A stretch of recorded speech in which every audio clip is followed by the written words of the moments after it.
títo tam.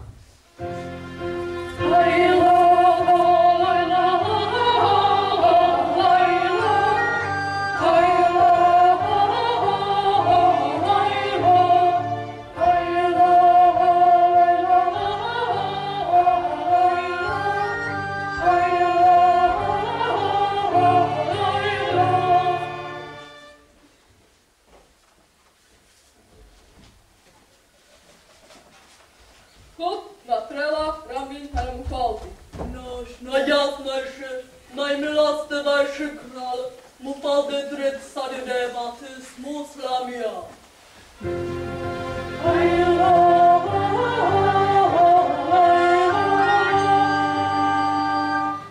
Lakrm i šej i kolin čan.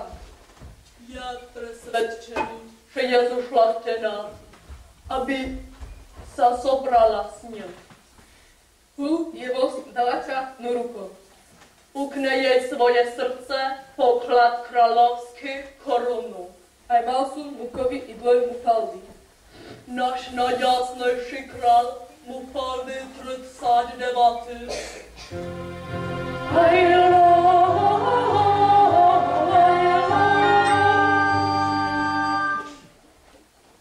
Ja presvedčený, že je zošľachtená, sošľachtila, keď nikomu dosad nedala svoju ruku. Tu je voz daleka ruka. Pukne jej svoje srdce, poklad kráľovský korunu. Tému vaj lepší argument. Nevzpanila princesna príjme jeho obraz na znamenie souhlasu a stane sa našou kráľovnou. Tu je jeho obrazka. Dcera moja, nedväčšieho šťastia. Pozri, aký urodzený, vznešený a múdry kráľ a bohatý. Čo súdi o kráľovi naša vzácna vojvodkyňa Katarína? Kto? Naša milá vojvodkyňa Katarína. Áno, urodzená kňažná, čo ráčite súdiť o kráľovi Mupaldy v 39. Páči sa jej váš kráľ? Páči, pravda? A mladšieho nemáte. Ešte neviem, mami. Náš král má najlepšia roka. Ona mala 60 roka. Nikto v krajine nemá väčšie bohatstvo ako on. Ja, ako minister kráľovského pokladu usudzujem, že naša kráľovská pokladnica nie je natoľko prázdna, aby sme princeznú vymenili za zlato. Choďte pekne domov, že postavujem mufa 39. Ak je múdry, tak to pochopí. Ak je, darmo mi mu to bolo vysvetľovať.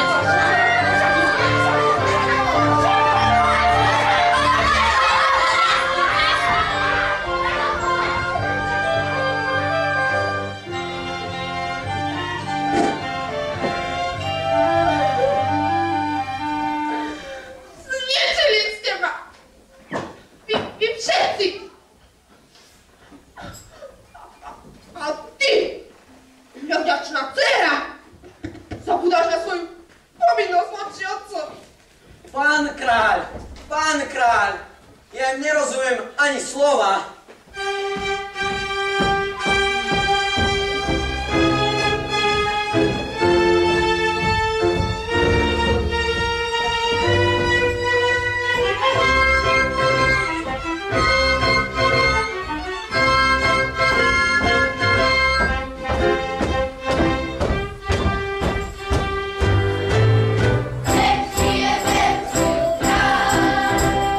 Nech žije ten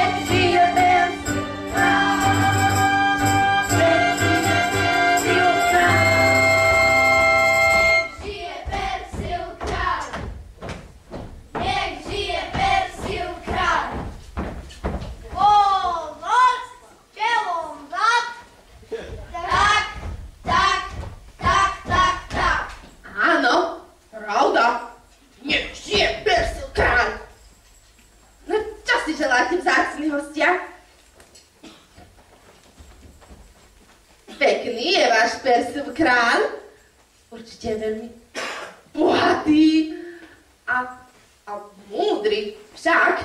Tak. Veľa pokladov má váš kráľ, tak? Tak. Nedúpoďte mi tu toľko, iba čo vylíte prach. Nebudem ja za vami vymetať. Počujete? Tak. Pán kráľ, robte s nimi poriadok, veď nám zručia strechu nad hlavou. Pýtam sa vás, či váš kráľ má veľké poklady, veľké kráľovstvo a veľa poddaných? Tak, tak, tak. Nerobte s nimi niečo. Ja už nepládzem. Choďte pekne domov. Pozdravujem. Neviem, ako sa volá. Vráťte mu obraza. Povedzte mu. Nech žije Persil kráľ.